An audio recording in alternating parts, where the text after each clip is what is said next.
Yegeniy Parfilko give Student Health 101 and Rochester Institute of Technology permission to use this video. Thank you. Okay. Well, have you ever had any... Hold on. Have you ever had any experience with people who are on the spectrum? Yeah, I've had several experiences throughout college and some throughout my high school.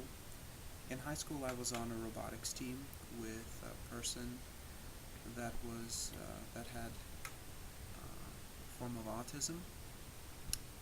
It was a new experience for me because working with them on everyday tasks was different and in some cases challenging for me. Just to understand, to communicate the way the information would be exchanged was very different. So I had very little experience at that time, so I just kind of went with what I felt was right. My perspective actually changed a lot when I got to college. I had the opportunity to take a couple of psychology courses in developmental psychology, and I got to examine autism from a developmental standpoint.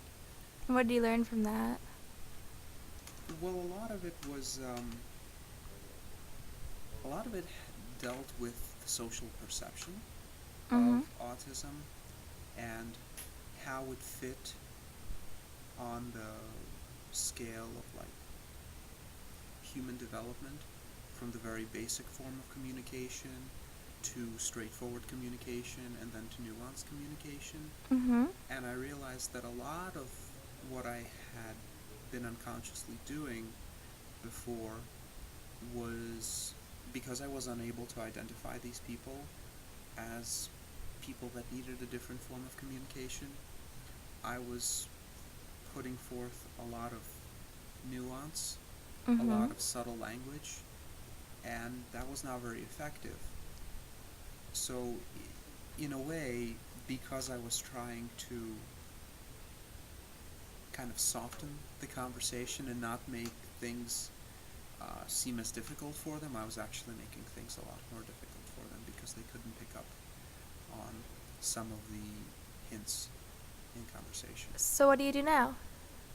Well, now I'm a lot more straightforward, and there's a lot less stigma at RIT. It's a very accepting community, so it's okay. There's nothing you have to hide, and it really helps me communicate better with people. If I'm working on a group project, I know that communication has to be direct. I know that communication has to be clear, and it's okay if the person repeats what I say.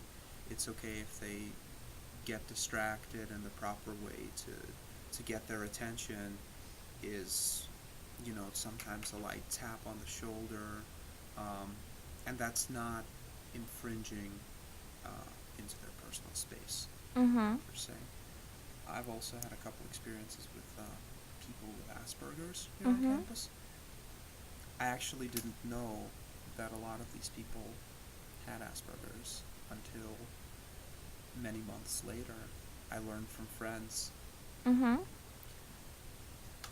It's really easy in conversation to just,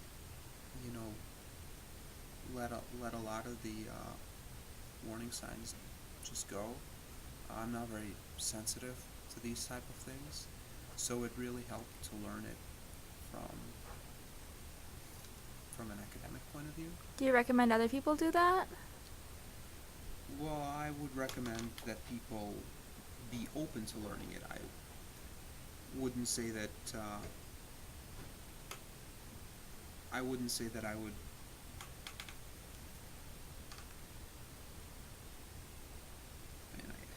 It's okay.